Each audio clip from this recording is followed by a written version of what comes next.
Hallo und willkommen zu unserem Let's Play Video zu Iron Dawn. Wir möchten euch heute mal eine Runde Iron Dawn in unserer Demo zeigen. In der Alpha-Version, also es gibt noch ein paar kleine Hakler, die wir euch zu entschuldigen bitten. Wir haben hier jetzt erstmal das Settings-Menü, in dem wir Auflösung und Qualität einstellen können und so weiter. Und wollen dann gleich mal ein Spiel als Spieler des Commonwealths starten. Da springen wir dann auch gleich auf die Karte, die wir hier vor uns sehen, und haben unten links in der Ecke diese blauen Punkte, wo wir unsere Einheiten platzieren können, bevor wir das Spiel starten. Das ist je nachdem, welche Karte ihr spielt, relativ wichtig, weil natürlich es schon von Relevanz ist, welche Einheiten vorne stehen und welche hinten und wo ihr mit welcher Einheit hin wollt und so weiter. Deswegen platzieren wir die jetzt hier mal der Reihe nach, von oben nach unten. Und setzen quasi unsere Einheiten aufs Spielfeld. Jetzt haben wir alle Einheiten gesetzt, könnten jetzt das Spiel beginnen, aber wir wollen noch mal kurz einen Blick auf die Fähigkeiten der Einheiten werfen. Hier haben wir zum Beispiel die Catherine, die quasi Heilfähigkeiten hat. Neben Laufen und Angreifen kann sie unsere Einheiten heilen und einen Buff verteilen. Dann haben wir hier den Raketenspringer, der zum Beispiel die coole Fähigkeit hat, einfach von einem Ort an den anderen springen zu können. Das wäre die hier. Oder die Resistenz der Gegner herabzusetzen. Wie ihr seht, jeder Einheitentyp hat quasi unterschiedliche Fähigkeiten, die er benutzen kann. Wir müssen die jetzt hier nochmal kurz setzen, die Einheiten, weil wir die beim Anwählen wieder verloren haben. Und nachdem ihr eure Einheiten gesetzt habt, kann es dann mit dem Spiel eigentlich auch schon fast losgehen. Wie ihr ansonsten im Interface seht, oben links ist der blaue Spieler, was wir jetzt gerade sind, also der Commonwealth-Spieler. Oben rechts ist der rote Spieler angezeigt. Die Zahlen, die da stehen, zeigen quasi an, wie viele Einheiten ihr schon verloren habt. Und unten links in der Ecke wiederum seht ihr immer das Porträt der aktiven Einheit und unten rechts die Fähigkeit, die er einsetzt. Hier die Kelnar sind jetzt als erstes dran und benutzen einen Buff, was wir jetzt mit unserer Heilerin hier auch mal tun wollen. Wir wählen also die Fähigkeit aus und können die dann auf uns selber wirken nur, was wir jetzt gleich sehen. Da sieht man jetzt auch den Radius, in dem diese Einheit funktioniert, der Adrenalinrausch. Und schon haben wir die zwei Einheiten, die auch mit in dem Radius standen, gebufft. So, jetzt können wir noch eine zweite Aktion machen. Jede Einheit hat 2 Aktionspunkte quasi. Je nach Fähigkeit werden die dann benutzt. Wie ihr hier seht, gibt es auch 2 Möglichkeiten zu laufen. Das eine sind die grünen Wege und die blauen Wege. Blau bedeutet, dass ihr 2 Aktionspunkte dafür verbraucht, wie wir es jetzt hier mit unserem Raketenspringer machen.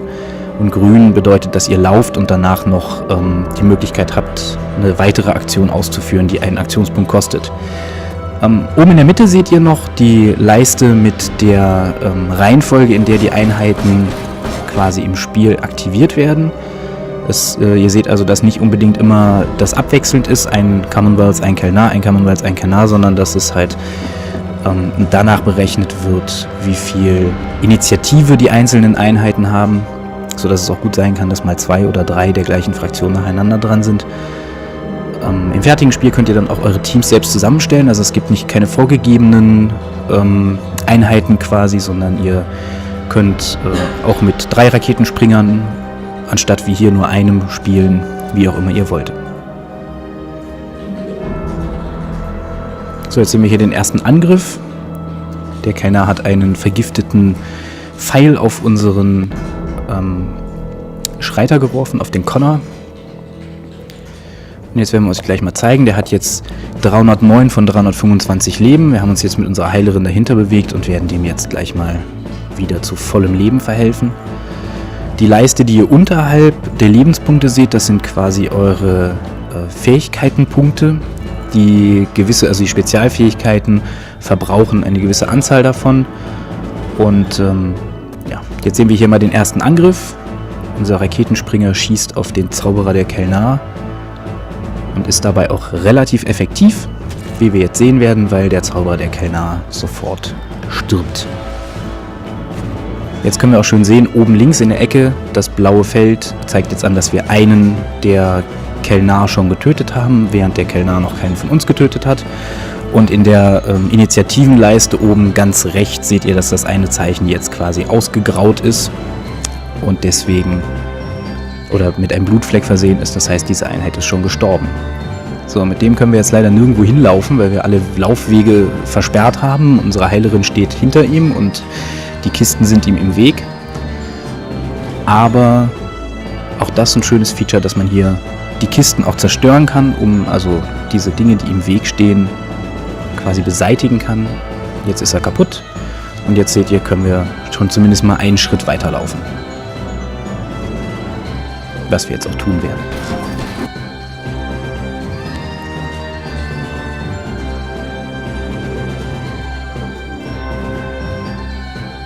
Unser Jack bewegt sich jetzt mal hier in die Ecke und kann dann vielleicht sogar den Kellner angreifen, kann er. Wie man jetzt gesehen hat, der Jack ist eher eine Nahkampfeinheit, der hat mit seinem Schuss gerade relativ wenig Schaden verursacht. Wohingegen der Butch mit seiner großen Hacke natürlich auch eine Nahkampfeinheit ist und hier mächtig zuschlagen kann.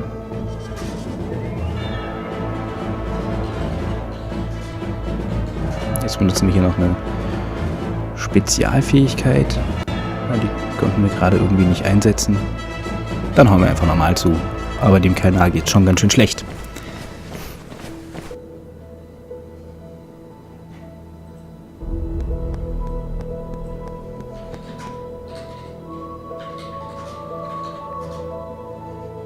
Man muss natürlich auch dazu sagen, der Computergegner an sich ist zwar nicht dumm, aber natürlich im Gegensatz zu einem menschlichen Spieler doch relativ unterlegen. Wobei man auch sagen muss, dass wir im Moment das Gefühl haben, dass der Commonwealth noch etwas zu stark ist im Vergleich zu den Kelnar. Also wenn man sich das mit dem Raketenspringer hier anguckt, der quasi in einer Runde eine komplette Einheit vom Gegner ausschalten kann, ist das schon relativ gewaltig. Jetzt hat der Kelnar gerade seine eigene Einheit getötet. Aus Versehen. Das ist Friendly Fire ist in dem Spiel auch aktiviert. Das heißt, ihr müsst schon aufpassen, dass ihr nicht im Weg eurer Angriffe steht. Da hinten diese auf dem Boden markierten Felder, das ist quasi eine Art Warnung, dass da wahrscheinlich gleich was explodieren wird.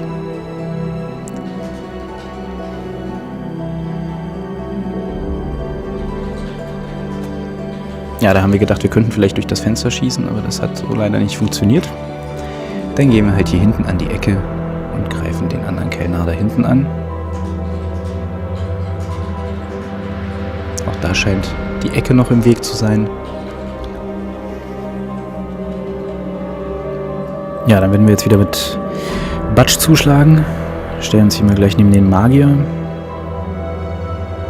Wie gesagt, müsst ihr bei der Positionierung eurer Einheiten schon immer darauf achten, dass ihr nicht irgendwie in der Schusslinie eurer nächsten Einheit steht, weil es sonst auch durchaus sehr schnell passieren kann, dass ihr eure eigenen Einheiten trefft. Wie wir jetzt hier gesehen haben, hat sich dieses AOE-Feld, was da vorhin schon angezeigt wurde, hat sich jetzt ausgelöst. Das heißt, wir haben jetzt Schaden bekommen von diesen Flammen, die da auf dem Boden entstanden sind.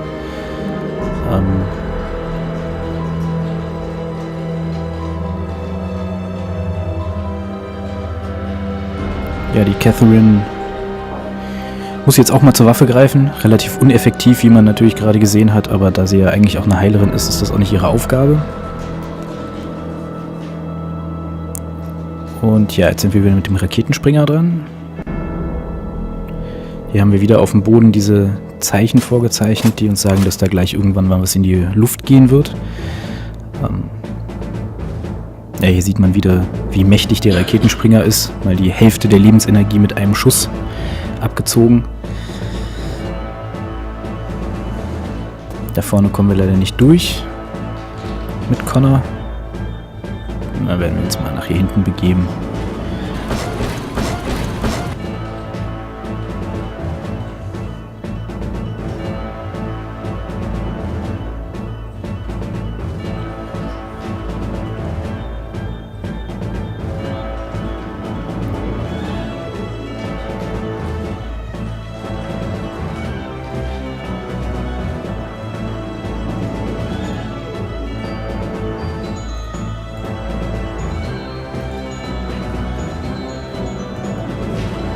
So, mit ihm begeben wir uns jetzt mal außerhalb der Gefahrenreichweite, weil dieser Effekt auf dem Boden ja noch nicht ausgelöst wurde. Also, jetzt sehen wir, dass das gerade der richtige Moment war. Wäre Batsch da stehen geblieben, hätte er jetzt sicherlich etwas Leben verloren. Aber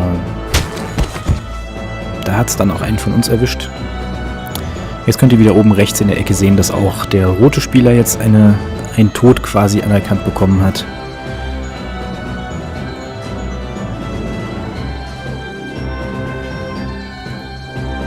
So, unsere Heilerin ziehen wir jetzt mal ein bisschen zurück aus dem Gefecht. Weil wir auch sehen, dass als nächstes ja dann, bevor die Gegner dran sind, unser großer Connor dran ist, sodass wir da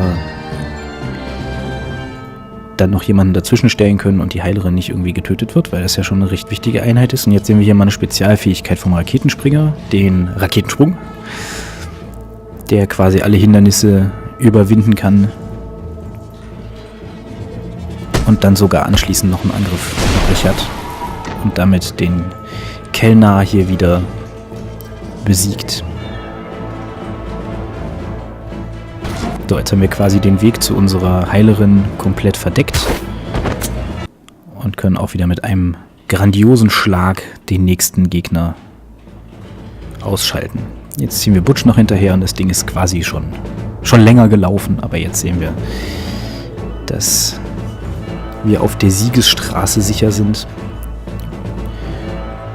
Nur noch ein Kellner ist übrig, wobei bei uns noch alle Einheiten bis auf einen stehen. Das sollte doch funktionieren. Zur Sicherheit heilen wir dann nochmal unseren Raketenspringer, damit dem nichts passiert.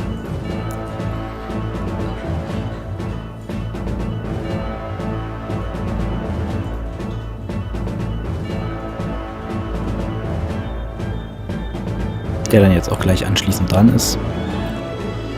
Leider nicht so weit angreifen kann, dass wir den jetzt schon erwischen könnten, aber wir laufen erstmal nach hier vorne.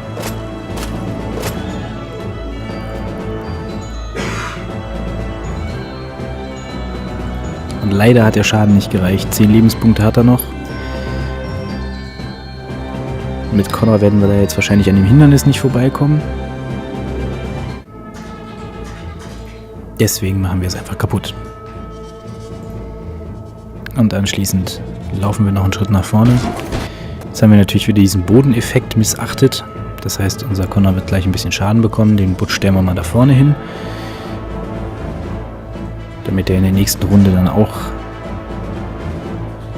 Da sieht man... Aber auch diese Explosion hat ihm nicht wirklich geschadet.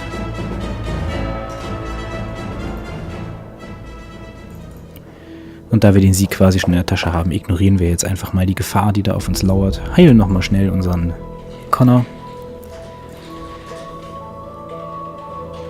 Und bringen das Spiel dann jetzt zu Ende. Der Computerspieler ist zwar nochmal geflüchtet, will das Spiel augenscheinlich ein bisschen in die Länge ziehen. Aber das bringt ihm natürlich nichts gegen unseren Raketenspringer. So, und da jubeln wir auch schon, weil wir haben gewonnen. So, wir hoffen, dass euch der Einblick gefallen hat und dass ihr Spaß hattet beim Zugucken. Und ja, unterstützt uns auf Kickstarter und schaut mal immer wieder auf unserer Seite vorbei.